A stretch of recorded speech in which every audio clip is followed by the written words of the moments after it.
நீங்கள் கேட்கவிருப்பது எங்க உப்பப்பாவுக்கு ஒரு ஆனை இருந்தது.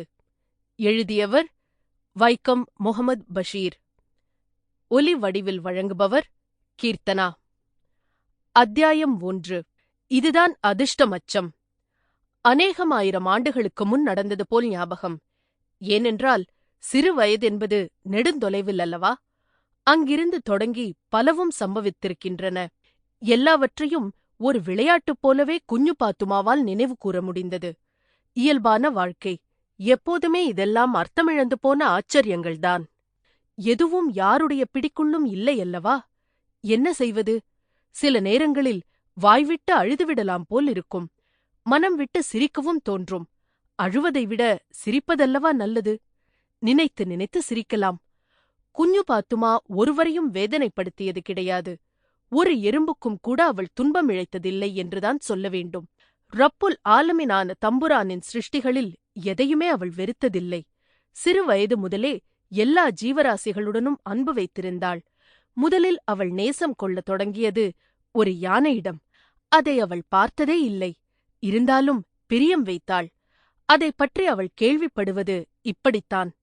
அப்போது அவளுக்கு 7 வயதிருக்கும், அல்லது 8. அதற்கு மேல் இருக்க வாய்ப்பில்லை. அக்காலகட்டத்தில் அவள் மீதொரு தடையுத்தரவு பிறப்பிக்கப்பட்டது. வாப்பாவுடையதல்ல, உம்மாவுடையது. விஷயம் வேறொன்றும் அல்ல. முஸ்லிம்களாக இருந்தாலும் அக்கம்பக்கத்து பிள்ளைகளுடன் சேரக்கூடாது.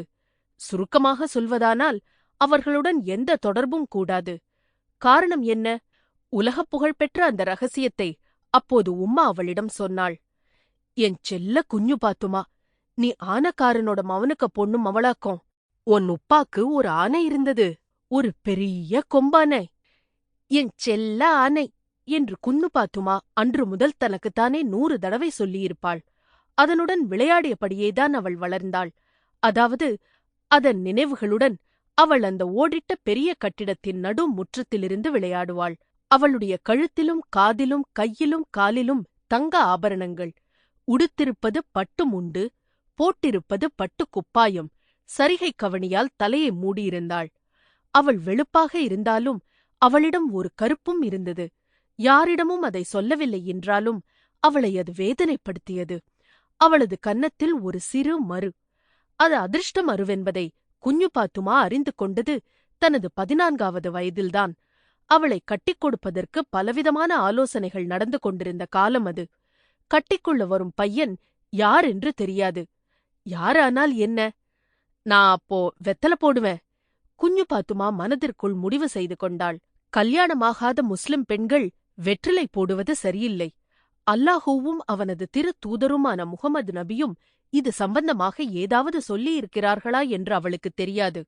இருந்தாலும் நாட்டு நடப்பு அனுசரித்து இது கூடாது.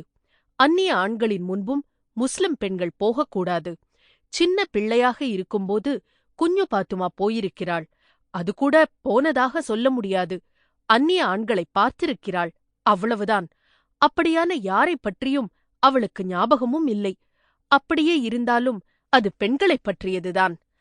அதுவளெல்லாம் காஃப்ரிச்சுகளு என்பது மட்டுமே குஞ்சு பாத்துமாவுக்கு அவர்களைப் பற்றி தெரிந்த விஷயம். உலகத்தில் 2 பிரிவுகள்தான், இஸ்லாமும் காஃபிர்களும்.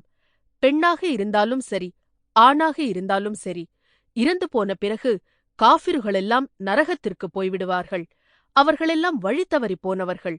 இஸ்லாமானவன் அவர்களைப் போல நடந்தால் பாவியாக மாறிவிடுவான். குஞ்சு பாத்துமா பார்த்திருந்த காஃப்ரிச்சிகளெல்லாம் பள்ளிக்கூட ஆசிரியைகளாகவே இருந்தார்கள். வாப்பா எண்ணெயெல்லாம் புரட்டி அவளை ஆற்றுக்கு குளிக்க அழைத்துச் செல்லும்போதுதான் அவர்களை பார்ப்பாள். நகரங்களிலிருந்து குளிக்க வருகிற பணக்கார வீட்டுப் பிள்ளைகளையும் குஞ்சு பாத்துமா பார்த்திருக்கிறாள். அவர்களில் யாருக்குமே குஞ்சு பாத்துமாவின் அளவுக்கு தங்க ஆபரணங்கள் கிடையாது. பலரும் அவளை அசூயையுடன் பார்ப்பதை அவள் கவனித்ததுண்டு. அவளை குறிப்பிட்டு காட்டி, அந்த புள்ள ஆராக்கும் என்று கேட்பதையும் அவள் பார்த்திருக்கிறாள். அப்போது பயபக்தியுடனும் மரியாதையுடனும் யாராவது பதில் சொல்வார்கள்.